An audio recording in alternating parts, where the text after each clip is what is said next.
So Bill Gates is blathering on again. First, he wants to buy up and cut down millions of acres of trees in the Pacific Northwest to bury said trees to reduce carbon emissions on the planet. An idiot. Now he has also turned his sights on cows. He's long had his sights on cows, but he's speaking more openly about them now that he's not so saddled with having to save the world from COVID. This recent discussion he had at a Bloomberg symposium on cows, Bill Gates had this to say. The thing is that cows and other grass-eating species have a digestion system that emits methane, and methane is a very powerful greenhouse gas. And so cows alone account for about 6% of global emissions. And so we need to change cows, just cows alone. Yeah, we need to change Stop cows. farting. Okay. We also need to change Jelly Belly Pritzker, Chris Christie. They account, but between the two of them, they account for another 6% of global emissions. So we need to fix or change fat politicians too with glandular problems. Right. I mean, why do rich people think they're so smart? Like Bill Gates during that whole COVID, I mean, he acted like he was a pathologist, an entomologist. He was everything you needed him to be. Pulmonary specialist. I mean, he was so, like, I don't even know what the word is. I was just disgusted with his behavior because people that have money think that they can tell other people what to do. This is not going to be central to the presidential campaign, to this election cycle, this issue, this eco-hysteria. But, I mean, it does dance around the margins of just a culture that it traffics in, apocalyptic nonsense. And that's part of, I think, what perhaps a lot of otherwise commonsensical people trying to navigate their way on this mortal coil are getting frustrated with. I'm having to indulge this sort of silliness while I'm barely making ends meet, and I'm just tired of dealing with unserious people. Trump's antics aside, I want serious public policy that addresses my very sober concerns and challenges. Maybe, it just sort of fits into the tapestry of idiocy. At least I hope so. Ed Morrissey is a senior editor for Hot Air, hotair.com. He joins us now. Ed, thanks for joining us. Appreciate it. Hey, Ed, are you there, Ed? I'm here. Can you hear me? Oh, Yeah. Yep, got you now. So what about that? What about some of these issues that are not sort of central, but when you add them into regulating the temperature of my home and how much water I can use to clean my clothes and whether I can have a hot water heater and so on and so forth. I mean, it does sort of start to add up, perhaps. Well, it certainly adds up. And this is part of there's a very big issue here, which is the regulatory state. And it has gotten out of control. And this is one of the things the Supreme Court's going to be talking about, or it's going to be deciding in this term, probably in a couple of months, is the Chevron doctrine, which has to do with how much deference to pay the regulatory state when looking at their regulations and whether or not they fit within a congressional mandate. And it looks like the Supreme Court's going to toss out that Chevron doctrine, which has been in place for about 40-something years, I think, or so, which gives them extreme deference. And the court, I think, is tired of the deference, and I think they're going to start holding their feet to the fire. But the problem really is that Congress has just ceded a lot of its legislative responsibilities to the executive branch, and that's what agencies are. That's what this proliferation of agencies does, is it takes them off the hook for difficult decisions. Congress would never pass a law that says you have to only wash your clothes at 90 degrees, right? Because nobody would vote for that. Well, maybe not nobody. Very few people who are responsible to voters every 2 or 6 years would vote for that because it would anger the voters and they would throw them out. So how do you get that type of stuff passed? You pass the legislative responsibility off to unelected bureaucrats, lifetime bureaucrats, and let them write rules that that basically replace legislation. It really is unconstitutional. It is a dodge, and it's one of the reasons why Congress doesn't do anything these days. Is that that's by design.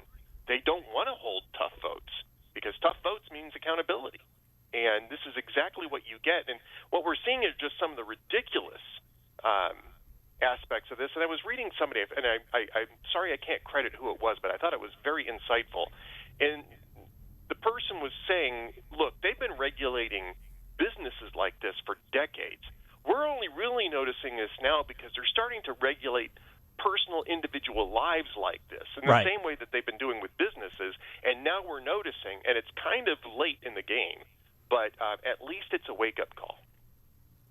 I wanted to get your reaction to President Trump's statement on abortion yesterday, essentially saying we got Roe overturned. Dobbs is the law of the land, thanks to me and my Supreme Court nominees. And this is what pro-lifers wanted for 50 years, fought for 50 years, overturning the bad law of Roe v. Wade. So you have that now, and this has to be fought out in the states. And he then had to take out after, well, he didn't have to, but of course he did, took out after Lindsey Graham and Margie Dannenfelser from Susan B. Anthony list, who suggested that he should have supported some federal abortion ban after so many weeks, 15 weeks, let's say. Did Trump strike the right note on that issue? Does it dull the blade of the pro-abort left when it comes to that issue in swing states? Well, look, I'm not necessarily crazy about his statement yesterday, but it's very consistent. I mean, this is what he was talking about before Roe v. Wade was overturned. It's what really most conservatives were talking about, too, is overturning this and returning it to the states. And I think maybe trying to do something at the federal level is a bit of a backtrack on federalism in this particular case, and that was what we've been arguing ever since Roe v. Wade and Planned Parenthood v. Casey came down, is that this is really it's not covered in the Constitution, so it's not a federal issue. That's always been the general principle that's animated the legal effort to overturn Roe v. Wade. I certainly think it's a political calculation. I think what he's trying to do is he's trying to reach for the middle before the election so that he is the moderate. And I think that that's not a bad strategy, really. I think it's a smart strategy. I know it's going to anger some pro-life activists who really want to see a complete end to abortion in the United States, and I completely understand that. But but you know what? With all due respect to Margie Dannenfelser, and this idea that that's some sort of capitulation. That's not the real position of pro-lifers who want to see an end to abortion. Yeah, of course that's true. But you know what? She's promoting a 15-week ban, which is not her actual position either. That's a compromise position. So, I mean, the moralizing from Dannenfelser, who I respect, and of course I appreciate the work of the Susan B. Anthony list, but I mean, she's doing exactly what she's decrying when it's done with a different flavor. Right, yes. Yeah, I mean, she's looking for the possible, right? Right. It's the art of the possible, which is always the best path in politics, in electoral politics anyway. Now, you can argue on principle, no, you should do the fully principled thing, and you can do that, but you're not going to win elections that way on a hot-button issue like this, unless you have converted hearts and minds to that position, and we just haven't gotten there yet. So I think what Trump is I think Trump's taking a very practical approach to this, and I think it's a consistent approach to what he's always been working on in terms of getting judges in place that would overturn Roe v. Wade and return it to the states, and then let states deal with it on their own. To me, his statement the other day was he's against abortion. He made it clear that he was against abortion, but he thinks it's a state's issue, not a federal issue, and that's where it should stay. Well, he's been consistent on that. I mean, would I like him with something more? Maybe as a really deeply committed pro-life person, maybe I would, but I think that that's probably the smart strategy in this case. Well, what's the left going to do now? Because in swing states, they put up banners saying if you elect Trump, he's going to ban abortions. Because they were looking for him to say he wants a federal ban on abortion. They Well, needed they'll that. just lie. They'll just lie. Yeah, They'll right. just lie, and the media There's will always that option, right? Right.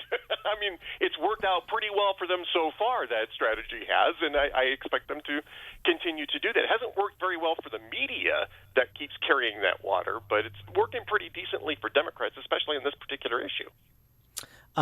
Despite his setbacks with motions to dismiss and in some cases, and motions to change venue in other cases, motions to recuse in other cases. What's your assessment of how the Trump trials are playing politically as they begin in earnest, at least in Manhattan? And of course, there's a lot of action, but I don't suspect most people are following the pretrial motions very closely. But particularly in Manhattan, as that trial is on the cusp of beginning. How do you think that it's playing politically? It seems to me that it may not hold as much a promise for the left as they thought it would. It may not present as much danger for Trump as I thought it would. Well, I mean, I think absent a conviction, I think we have to see what happens if a conviction results, and then that might change the game a little bit. But I think for the most part, the Bragg indictment has played out. The Fonnie Willis thing down in Georgia has played out politically as much as it's going to play for the left. It's already played. The only one I think that really is a risk politically and legally is the documents case in Florida, because there is a very clear issue there in misrepresenting to a grand jury that you've complied with a subpoena, and that is a pretty serious deal. You can argue about the documents all you want. I think he's got the wrong argument on the Presidential Records Act too. But I mean, we can argue that all day long. But you can't hide stuff from a grand jury subpoena and expect to not get indicted for it. And that's the only one I think that really has both a political and legal risk for Trump. Everything else I think is going to get wiped out in appeals at one point or another. But that one, I think it's unlikely to get to trial before November 5th. And, right. And that one also holds the most promise for a dismissal. The judge there, Eileen Cannon, has expressed more than a little skepticism, particularly on the issue after the Hur report on unequal application of the law. Well, I think that's on the issue of the documents themselves. I don't think that was on the issue of it wasn't suborning perjury, obstruction of grand jury. No. I understand, but I mean, if you, I understand that, but I mean, if you dismiss the underlying claim, then it's hard to hold out for the subsequent process violation, alleged process violation, if the underlying thrust of the case has been dismissed. Well, I'm not an attorney. I didn't even stay at a Holiday Inn Express last night. But, well, then you can't comment. But I don't think that I think that there's some severability here on that. There case. is, but it just becomes a woefully weak case. I mean, politically weak. But I'm not sure about legally weak. I think it's pretty legally weak too. And I am an attorney. Well, I have a law degree. So I hate to pull rank on you. That question. No, it's not. No, it's. I mean, it's. But I mean, this is. I mean, it really is sort of a.